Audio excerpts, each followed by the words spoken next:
ఆత్మను అప్పగించుకొనుచున్నాను అని ఆయన ఇలాగ చెప్పి ప్రాణము విడిచెను. మంచిది ప్రియమైన దేవుని బిడ్డలారా, మరి యొక్క సమయంలో చివరి మాటను మనము ధ్యానిస్తూ ఉన్నాము. ఇప్పటి వరకు కూడా మరి చక్కగా 7 మాటలు 6 మాటలను మరి దేవుని కృపను బట్టి తోటి దైవజనులతోటి మరి చక్కగా దేవుని వాక్యాన్ని అందించారు. చాలా సంతోషము. మరి చివరి మాట ఇది చాలా మరి తండ్రి చేతికి ఆత్మను అప్పగించేటువంటి ఈ యొక్క పరిస్థితిని మనం ఇక్కడ చూస్తూ ఉన్నాము. కొన్నిసార్లు మనము ఆత్మ విషయంలో చాలా నిర్లక్ష్యముగా మన యొక్క జీవితాన్ని గడుపుతూ ఉంటాము. కానీ మరి యేసు ప్రభువు వారు అటువంటి పరిస్థితుల్లో కూడా, ఆ శ్రమలో కూడా, ఈ లోకములో శరీరధారిగా వచ్చి దేవుని రాజ్యము కొరకు స్వార్థను ప్రకటించి ఎన్నో అద్భుతాలు చేసి చివరి క్షణములో ఆత్మ యొక్క విలువను మనకు తెలియజేస్తూ ఉన్నాడు. చివరి క్షణంలో దేవుడు ఎప్పుడూ కూడా ఆత్మ యొక్క విలువను గురించి, ఆత్మ యొక్క రక్షణను గురించి,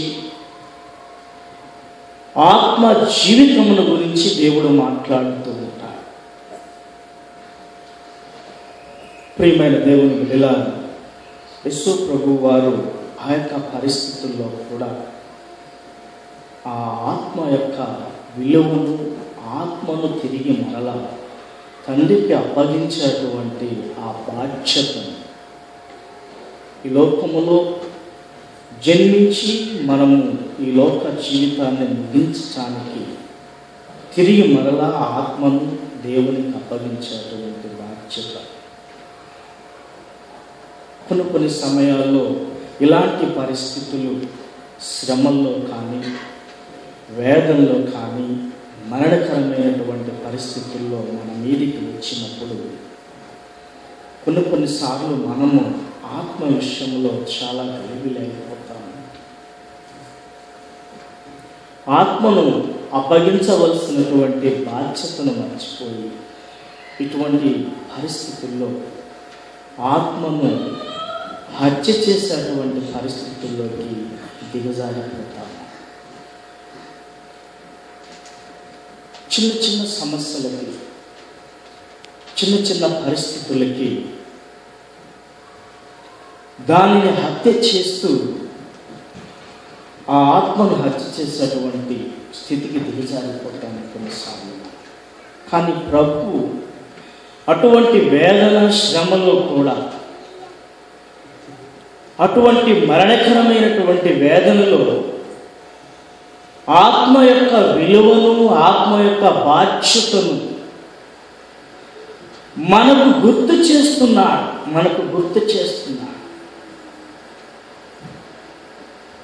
మన జీవితంలో ముగింపులో ఆ ఆత్మను తిరిగి మరలా దేవుని చేతిలో పెట్టవలసినటువంటి బాధ్యతను దేవుడు మనకు తెలియచేస్తున్నాడు. ప్రియమైన దేవుని బిడ్డలారా, ఈరోజు మేము ప్రయాణం చేస్తూ ఉన్నాము. వాస్తవంగా 2 గంటలే నేను పడుకున్నాను. ఈరోజు రాత్రి వర్క్ చేసి 2 గంటలు పండుకొని లేచి మేము రెడీ అయ్యి నేను చెప్పాను, మా పాపకు చెప్పాను, అమ్మ ఈరోజు డ్రైవింగ్ నేను నీ చేతుల్లో పెడుతున్నాను, నువ్వు ఎలా డ్రైవ్ చేస్తావు, మరి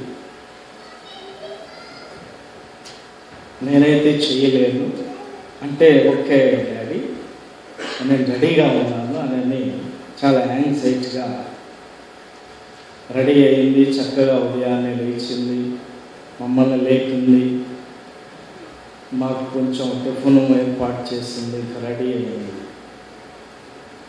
ఇదే మొట్టమొదటిసారి పెన్సిల్వేనియా నుండి ఈ చర్చికి డ్రైవ్ చేయటం ఇది మొట్టమొదటిసారి. మా పాప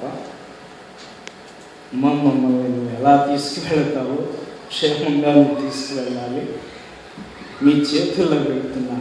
చిన్న చిన్న విషయాలు, పెళ్లి చేసేటప్పుడు ఏమన్నా అమ్మాయిని తీసుకెళ్ళి అబ్బాయి చేతిలో పెడితే పట్టుకొని ఊపుతూ ఉంటాడు.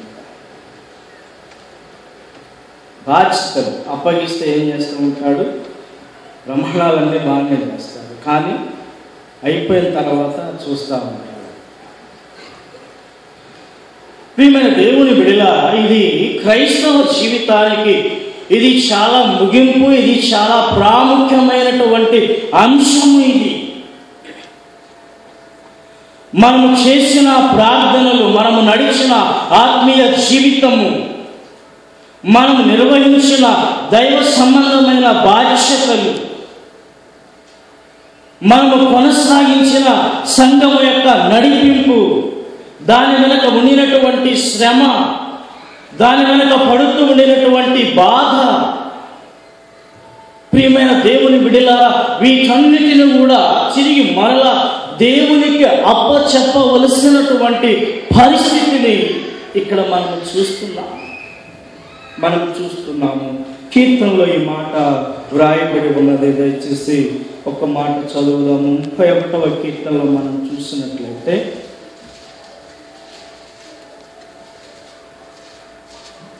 5వ వచనంలో ఈ మాటను ముందుగానే వ్రాయబడి ఉన్నది. దయచేసి చదవండి. నా ఆత్మను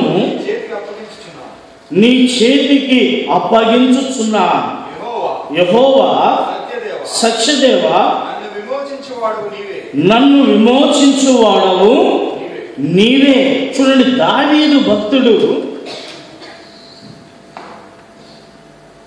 దేవుని చేత పిలువబడి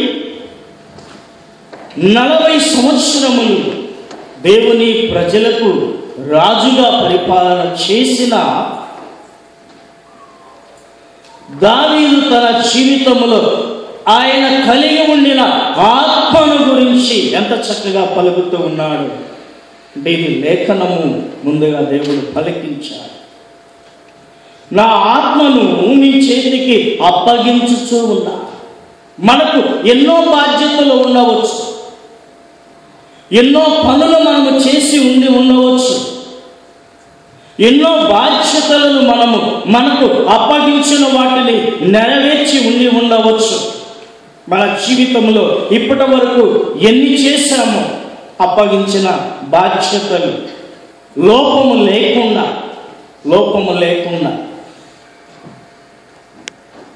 కానీ మన యొక్క ఆత్మ సంగతిని, మన యొక్క ఆత్మ సంబంధమైన రక్షణ విషయంలో తిరిగి మరలా ఆ ఆత్మను దేవునికి ఇవ్వవలసినటువంటి, అప్పగించవలసినటువంటి బాధ్యతను కూడా మన మీద ఉన్నది.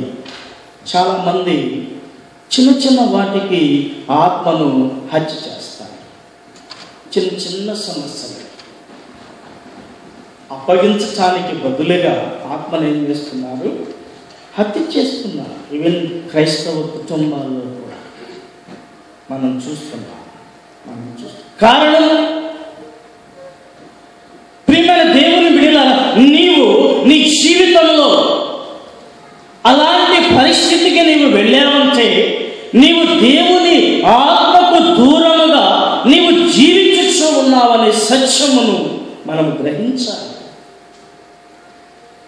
దేవుని ఆత్మ మనకు చేసే సహాయము ఏమిటి అంటే, ఆ క్షణములో దేవుని ఆత్మ ఆ భయంకరమైన పరిస్థితి నుంచి మనలను కాపాడుతూ ఉంటాడు. దేవుడు మనకు చేసే ఆ గొప్ప మేలు, మనము చాలాసార్లు ఎన్నో ఆశీర్వాదాలు దేవుని దగ్గర మనం అడుగుతాము, కానీ ఆత్మను తిరిగి మనలా అప్పగించేటువంటి ఆ బాధ్యత విషయంలో కొన్నిసార్లు మనము నిర్లక్ష్యముగా వ్యవహరిస్తాము. ఏముందిలే ఎన్నో చేస్తాం. ప్రియమైన దేవుని బిడ్డలారా, కానీ ప్రభు ప్రతిదీ కూడా మనకు మాదిరిగా ప్రతిదీ మనకు చూపిస్తుంది. మా చిన్న ఆయన ఒక ఆయన ఉన్నాడు.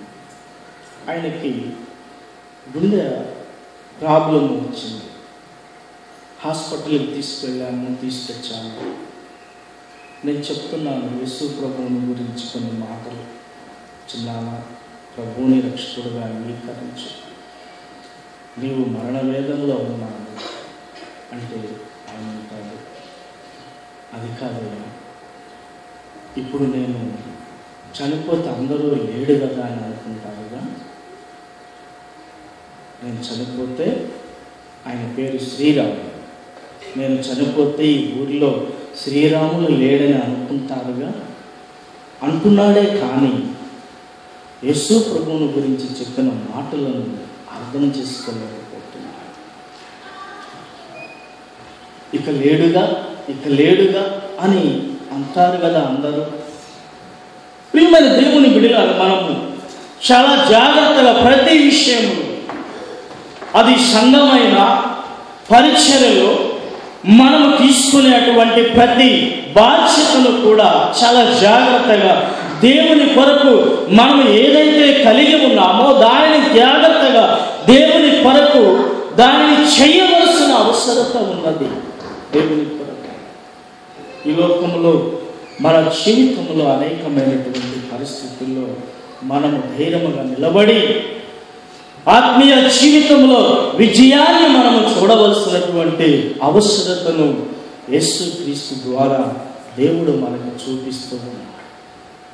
ఎప్పుడైతే మనము ఆ పని చేయగలమో, ప్రభువు చెప్పాడు, నా కొరకు ప్రాణమును పెట్టువాడు దానిని కాపాడుకుని. ఆ శిలువను ఎత్తుకున్నప్పుడు మనకు అన్నీ తెలుస్తాయి. దేవుడు నేర్పుతాడని. ప్రియమైన దేవుని బిడ్డలారా, మరి యొక్క సమయంలో మరొక మాటలు కీర్తనలో మనం చదువుకున్నాము. దయచేసి 16వ అధ్యాయంలో 16వ కీర్తనలో మనం చూసినట్లయితే ఇక్కడ కూడా మరి దావీదు ఇలాగ మాట్లాడుతూ ఉన్నారు. 16:10లో ఒక మాట మనం చదువు. ఎందుకనగా నీవు నా ఆత్మను పాతాళములో విడిచిపెట్టవు, నీ పరిశుద్ధుని కుళ్ళు పట్టనీయవు. చూడండి ఇక్కడ ప్రియమైన దేవుని బిడ్డలారా, ఎందుకనగా నీవు నా ఆత్మను పాతాళములో విడిచిపెట్టవు.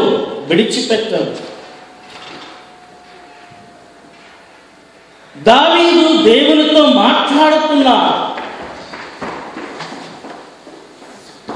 నా ఆత్మను నీ చేతికి అప్పగించుకొనుచున్నా. ఎందుకనగా నీవు నా ఆత్మను పాతాళములో విడిచిపెట్టవు. నీవు అప్పగించకపోతే నీ ఆత్మ పాతాళములో అది విడిచిపెట్టబడుతూ ఉంది. నీవు అప్పగించవలసిన బాధ్యత ఉంది. ఈ లోకంలో మనం జీవించే ఈ యొక్క శరీర సంబంధమైన జీవితానికి ఎంత విలువను మనం ఇస్తున్నామో దానికంటే రెట్టింపును మనము ఆత్మ సంబంధమైన జీవితానికి ఇవ్వవలసి ఉన్నది. నీవు అప్పగించినట్లయితే నీ ఆత్మ పాతాళములోనికి వెళ్ళిపోతుంది. ప్రియమైన పాతాళంలోనికి వెళ్ళిన ఆత్మ ఎలా ఉంటుందో మనం చూశాము. ధనవంతుడు చిన్న విషయాల్లో మనం చాలా జాగ్రత్తగా మన ఆత్మీయ జీవితాన్ని చాలా జాగ్రత్తగా, చాలా ప్రార్థన పూర్వకముగా ఈ లోకములో కొనసాగించవలసిన అవసరత ఉన్నది. అపవాది అనేక విధాలుగా ఆ జీవితాన్ని చెరిపివేయటానికి ఎన్నో ప్రయత్నాలు చేస్తూ ఉంటాడు. మన జీవితంలోనికి వస్తాడు. ఎన్నో శ్రమలతో, ఎన్నో నిందలతో, భయంకరమైన పరిస్థితులను మనకు కలుగచేసి ఆత్మీయ జీవితం నుంచి వేరు చేసి సర్వనాశనము చేసే ప్రయత్నము అపవాది చేస్తూనే ఉంటాడు. కానీ మనము చాలా జాగ్రత్తగా ఈ విషయంలో మనము జీవించవలసిన అవసరత ఉన్నది. హెబ్రీయులకు రాసినటువంటి పత్రికలో మనం చూసినట్లయితే దయచేసి చూడండి 13వ అధ్యాయంలో ఒక మాటను మనం చదువుకుందాము. హెబ్రీయులకు రాసినటువంటి పత్రిక 13వ అధ్యాయంలో ఇలా రాయబడి ఉన్నది. 17వ వచనాన్ని మనం చదువుకుందాం. మీ పైన నాయకులుగా ఉన్నవారు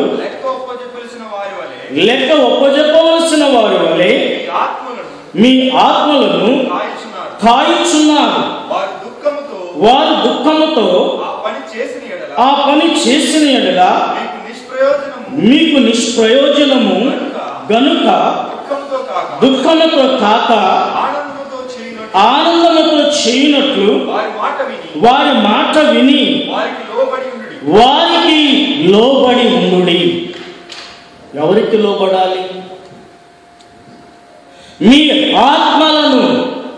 ఆత్మల విషయంలో బాధ్యత కలిగి ప్రార్థన చేస్తూ ఎల్లప్పుడూ మిమ్మల్ని పలకరిస్తూ, మీకు శ్రమ వచ్చినప్పుడు, మీకు కష్టము వచ్చినప్పుడు, మీకు బాధ వచ్చినప్పుడు మిమ్మల్ని ప్రార్థన పూర్వకముగా మిమ్మల్ని బలపరుస్తూ, మిమ్మల్ని ప్రార్థనకు పిలుస్తూ, కనీసము ప్రార్థనకు పిలిచే వాళ్ళను కూడా మనము గౌరవించాలి.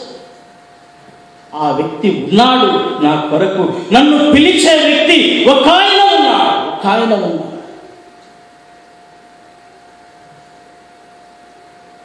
ఈ బాధ్యతలు చేస్తూ ఉండినటువంటి వారి మాటను వినాలి. ఎందుకంటే ఇక్కడ అన్నాడు, వారు లెక్క చెప్పవలసిన వారి వలె మీ ఆత్మలను కాయుచున్నారు. ఈరోజు ఎందుకు పిలుస్తున్నారు? ఏదో డబ్బులు తీసుకోవటానికి కాదు, అవసరం లేదు. పని చేసుకుంటే డబ్బులు వస్తాయి. మీ ఆత్మల విషయంలో వారు కలిగి ఉండేటువంటి బాధ్యత, వారు తమ ఆత్మల విషయంలోనే కాక మీ ఆత్మల విషయంలో కూడా వారు బాధ్యత కలిగి ఉన్నారు. వారు 2 పాత్రలను వారు నిర్వహిస్తూ ఉన్నారు. ప్రార్థనకు రమ్మని ఏం బాగలేదు, చాలా తలనొప్పిగా ఉంది, మంచిది. వచ్చేవారం కూడా చాలా కష్టం. కొన్ని నెలకొకసారి ఒక ఆదివారం చర్చిలో అప్పుడు ఈ ఏరియాలో చాలా బిజీగా. ఎలా ఏమైనా దేవుని బిడ్డలారా ఎందుకు పిలుస్తున్నారు ప్రార్థనకు రమ్మని? ఎందుకు? అందుకే నీ ఆత్మను అప్పగించాలి. నీ ఆత్మను నీవు హత్య చేసే స్థితికి వెళ్ళిపోకుండా ఉండటానికి నిన్ను పిలుస్తున్నారే, కానీ నీ దగ్గర ఏదో ఆశించి కాదు. ప్రియమైన దేవుని బిడ్డలారా, అందుకనే ఇక్కడ అంటున్నాడు, వారు దుఃఖముతో ఆ పని చేసిన ఎడల మీకు నిష్ప్రయోజనము గనుక దుఃఖముతో కాక ఆనందముతో చేయనట్లు వారి మాట విని వారికి లోబడి ఉండుడి.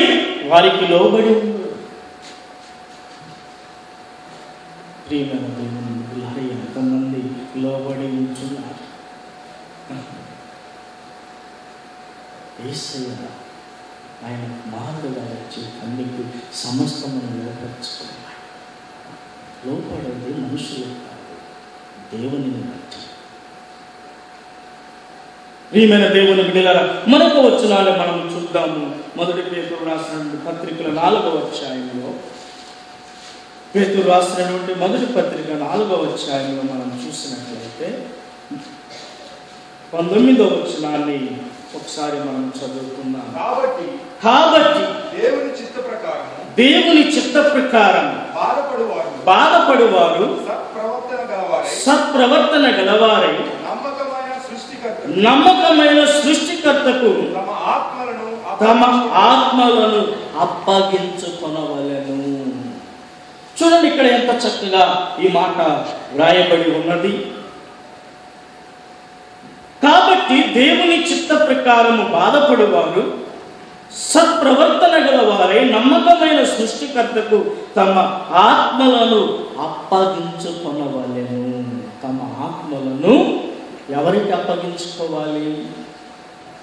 సృష్టికర్త అయినటువంటి దేవుడికి. మనకు తెలియచేస్తున్నాడు ఆ బాధ్యత.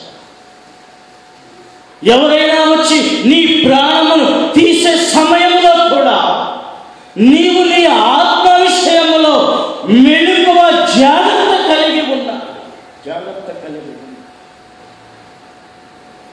ఆ సమయంలో కూడా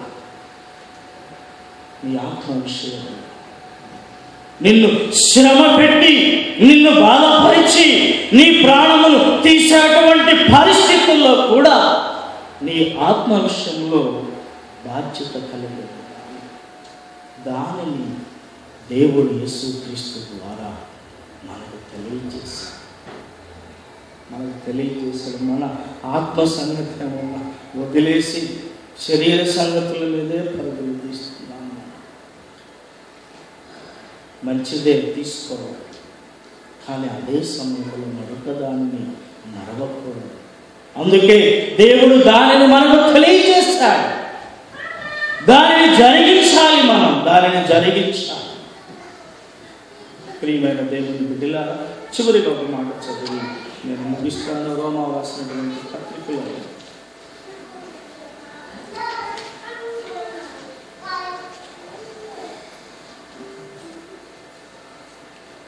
8వ అధ్యాయంలో